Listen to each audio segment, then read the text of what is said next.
Labari na 47. Tsafta tana cikin imani. Wata mata ce ta zo wurin babban malamin nan na ƙasar Masar, Sheikh Tantawi, tana neman don Allah ya shiga tsakaninta ya raba ta da mijinta. Malamin ya ce, na yi mata tambayoyi, sannan na lura cewa matashiya ce, kyakkyawa, kuma auren nata bai daɗe ba. A cikin jawabinta kuma babu wata takamammiyar hujja da za ta sa a nemi saki. Sai na kalli mijin nata, na ga baya da wata illa, amma na ji wani wari yana fita daga jikinsa. Da na tambayi sana'arsa, sai ya ce min shi mahauci ne. Nan take na sallame su, na nemi ta dawo gobe. Sannan na nemi sirrantawa da mijin nata.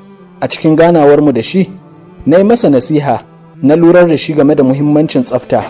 Na ce masa, idan zai tafi wurin sana'arsa, ya tafi da tufan da yake sawa can wurin aikinsa, sannan ya sanya su. Kuma idan ya ƙare, ya samu wuri ya yi wanka, ya canza tufansa, ya sanya na gida kafin ya dawo. Kuma na bashi shawarar ya ɗan sayi turare, ya riƙa ƙamsashe jikinsa. Kashe gari, ko da suka zo, sai na ɗaga kaina na ga matar tasa a sunkuye da kai. Na ce, ki sake maimaita kokenki in ji. Sai ta ce, Allah ya taimake ka, ina so a yi min izini in janye kokena. Darussa. Tsafta ita ce mutum, kuma ko kana da kyau, ka ƙara da kwalliya.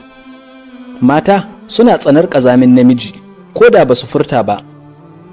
Malamai magadan annabawa su ne masu hasashe da hangen nesa, kuma su ne jagororin al'umma.